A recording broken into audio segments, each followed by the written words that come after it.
जीव हमारी जाति है, मानव धर्म हमारा, हिंदू मुस्लिम सिख ईसाई को धर्म नहीं है जा रहा।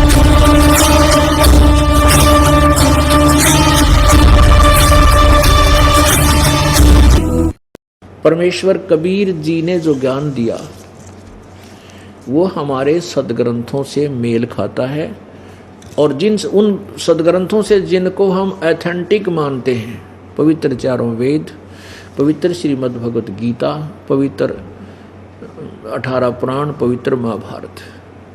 अब जैसे प्रसंग चल रहा था कि गीता जी का ज्ञान श्री कृष्ण जी ने नहीं बोला, ये काल ने श्री कृष्ण में प्रवेश करके बोला। इसका थोड़ा सा झलक दिखाएंगे, बाकी विस्तृत जानकारी तो कई बार दे चुके हैं, समय आने पर फिर भी देंगे। अब इसका प्रमाण कहा है कि महाभारत ग्रंथ है, उसके आपको दिखाते हैं द्वितीय खंड में ये है, देखो पवित्र चारों वेद, पवित्र 18 पुराण, पवित्र श्रीमद् भगवत गीता, पवित्र महाभारत आदि जो सदग्रंथ हैं ये श्री वेद व्यास जी द्वारा लिपिबद्ध किए गए हैं। अब हम ये कहें कि वेद सच्चे हैं और पुराण झूठे हैं, या महाभारत झूठा है केवल वेद ही सच्चे हैं, नहीं, ये हमारी अपनी सोच है। अब देखो, लेखक ने लिखने वाला गलत नहीं है, लेखक को दिव्य दृष्टि दे दी काल भगवान ने। जैसे यह गीता बोली गई थी युद्ध में और लिखी व्यास जी ने बाद में सैकड़ों वर्ष के बाद, तो कहने का भाव ये है कि एक हमारे ब्रह्मांड में ये शब्द खंड नहीं होता, ये जो वचन बोले जाते हैं ब्रह्मांड में गूंजते रहते हैं, चलते रहते हैं, और एक फिल्म बन जाती है, प्रत्येक प्राणी में फीड हो जाती है वो फिल्म। और परमात्मा के कंप्यूटर में, परमात्मा के पास भी इस प्रत्येक वार्ता का वहाँ रिकॉर्ड होता है कोड वर्डों में। तो जिस पर वो रजा कर देता प्रभु, जैसे ब्रह्म ने रजा कर दी व्यास जी पर, तो व्यास जी की दिव्य दृष्टि खुल गई, और इसने अपनी दिव्य दृष्टि से पहले का चित्रण जो भी हुआ, जिसने जैसा वार्ता की जिस भी विषय में, वो ज्यों का त्यों लिपिबद्ध कर दिया जैसे इसके सामने बोला जा रहा है। इसमें व्यास जी ने लिखना वही लिखा है जो वार्ता हुई है। अब लेखक एक है, बाकी रही बात कि उसमें ज्ञान दाता ने ज्ञान कैसा दिया है, वो हम निर्णय कर लेंगे कि किस पुराण में कितना ज्ञान और कहाँ तक किसका ज्ञान ठीक है। जैसे श्राद्धों का ज्ञान है, वेदों में नहीं, गीता जी में नहीं, बल्कि मना किया है। तो इस श्राद्धों का ज्ञान किसने दिया? किसी ने भी दिया, वो वेद विरुद्ध है, सदग्रंथों के विरुद्ध है, तो हमें मान्य नहीं होगा। तो इस प्रकार जैसे ये अब महाभारत के गीता जी का ज्ञान जो है श्री कृष्ण जी ने नहीं बोला, श्री कृष्ण में प्रवेश करके काल ने बोला, ब्रह्म ने बोला। अब ये प्रमाण आपको देते हैं, महाभारत में लिखा है, आप देखिएगा, ये द्वितीय खंड संक्षिप्त महाभारत, ये द्वितीय खंड, ये व्यास जी द्वारा लिखित है, वेद व्यास जी, गीता प्रेस गोरखपुर से प्रकाशित है।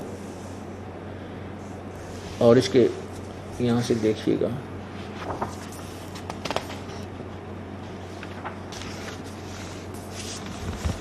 ये संक्षिप्त महाभारत द्वितीय खंड, महाभारत सरल और संक्षिप्त हिंदी अनुवाद, संपादक तथा संशोधक जयदयाल गोयंदका, और जयदयाल गोयंदका ने ही अनुवाद किया श्रीमद् भगवत गीता का, जो अब मैं आपको ये दास दिखाता है।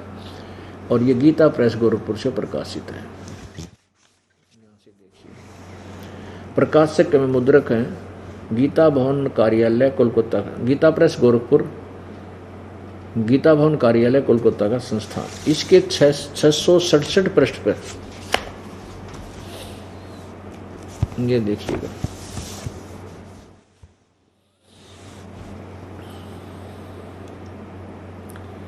श्री कृष्ण का अर्जुन से सिद्ध महर्षि और कश्यप का संवाद,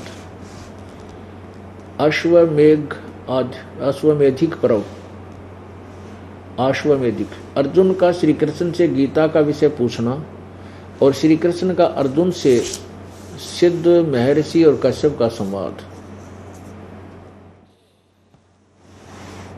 जन्मेजय ने पूछा, ब्राह्मण, शत्रुओं का नाश हो जाने के बाद जब महात्मा श्री कृष्ण और अर्जुन सभा में बैठकर वार्तालाप कर रहे थे, उसमें उनमें क्या क्या बातचीत हुई? वैशंपायन जी ने कहा, राजन, श्री कृष्ण के सहित अर्जुन ने जब अपने राज्य पर पूरा अधिकार प्राप्त कर लिया तो वे दिव्य सभा भवन में आनंद के साथ रहने लगे। एक दिन स्वजनों से घिरे हुए वे दोनों मित्र स्वेच्छा से घूमते घूमते सभा मंडप के ऐसे भाग में पहुंचे जो स्वर्ग के समान सुंदर था।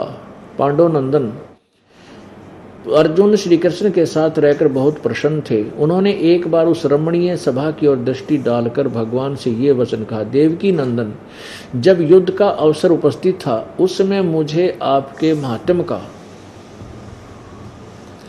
ज्ञान और ईश्वरीय स्वरूप का दर्शन हुआ था, किंतु केशव, आपने स्नेहवश पहले मुझे जो ज्ञान उपदेश दिया था वह सब इसमें बुद्धि के दोष से मैं भूल गया है।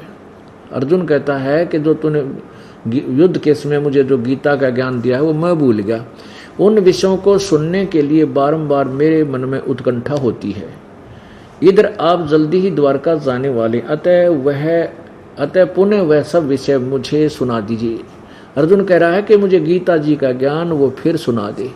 वैशंपायन जी कहते हैं, अर्जुन के ऐसे कहने पर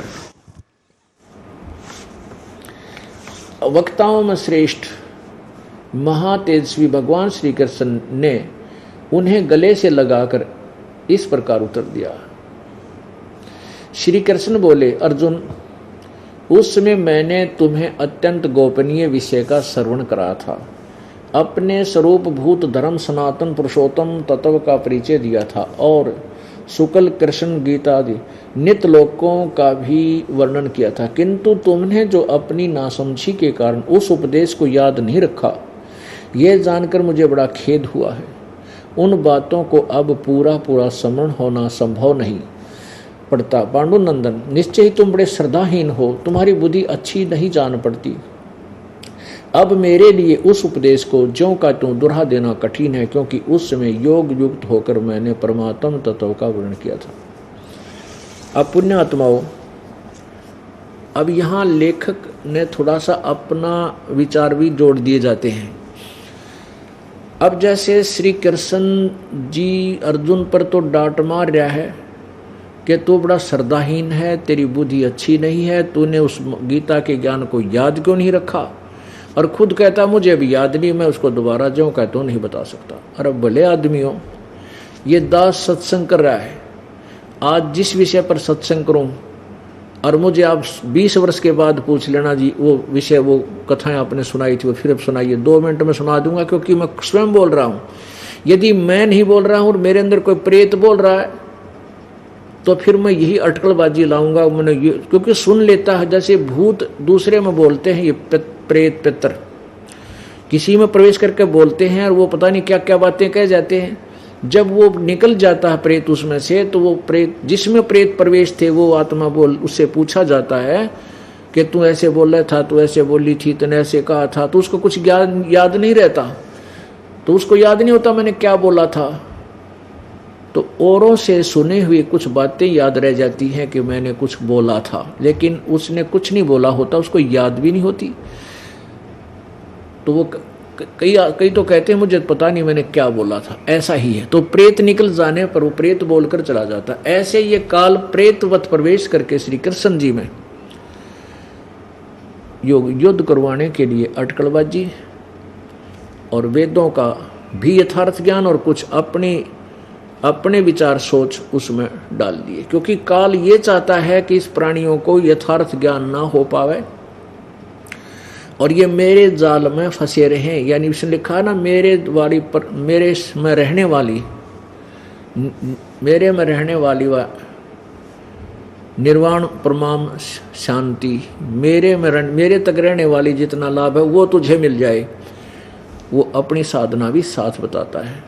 तो कहने का भाव ये है कि इससे सिद्ध हो गया कि गीता जी का ज्ञान श्री कृष्ण जी ने नहीं बोला, और ये प्रवेश करके बोलता है काल। जैसे ये महाविष्णु, महाब्रह्मा, महाशिव रूप भी धारण कर लेता है, यानी विष्णु जैसा रूप कर लेता है, तो तो ब्रह्मा ने जब दूसरा ब्रह्मा दिखाई देता है तो ये कह देता वो कोई महाब्रह्मा है। विष्णु ने कोई और भी, जैसे विष्णु भी देखा किसी संत ने और वो एक विष्णु और भी देखा, तो वो विष्णु कह देता है कि वो महाविष्णु है। तो वो महाविष्णु, महाब्रह्मा, महाशिव का रूप धारण जो करता है वो कौन है? ये ब्रह्म है, ये क्षर पुरुष है, ये ज्योति निरंजन कहलाता, ये काल है। और यही सब छल छिद्र करता रहता है।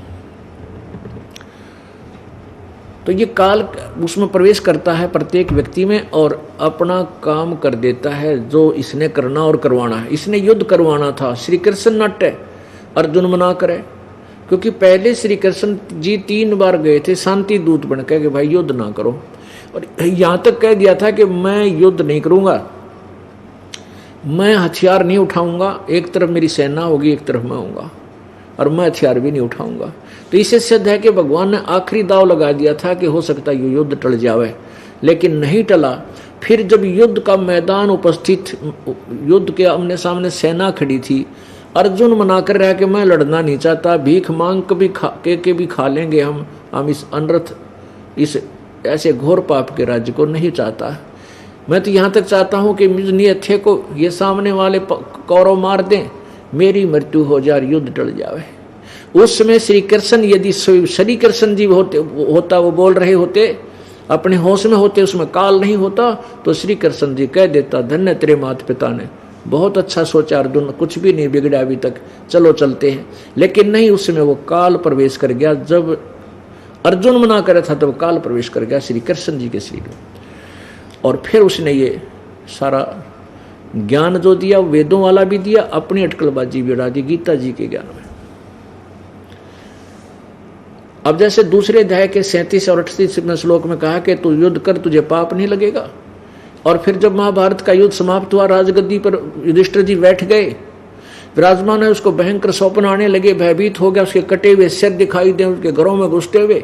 तब जब श्री कृष्ण जी से पूछा कि हमारे भैया को ये किस कारण से ऐसा हो रहा है, ये बड़े बेचैन रहते हैं, कुछ खाते नहीं, भयभीत रहते हैं, कांपते रहते हैं। तब श्री कृष्ण जी ने यथार्थ ज्ञान दिया कि तुमने जो महाभारत में युद्ध किया था वो पाप लग गए, बंधुघात का जो पाप है वो तुम्हें दुखी कर रहा है, वो सत्य था। दूसरे में श्री कृष्ण बोल रहे थे, वो सही बता रहे थे। अब उधर से गीता जी में कह रहा है तुझे पाप नहीं लगेगा, उधर से उनको पाप लग गए। तो ये युद्ध करा करके काल ने कराना था, और श्री कृष्ण मना कर देते कि नहीं होना चाहिए युद्ध, बिल्कुल ठीक है, लेकिन श्री कृष्ण में काल प्रवेश करके ये जुल्म करवा गया, महाभारत का युद्ध करवा गया। और वहाँ 18 करोड़ सेना आपस में कट कर मर गई।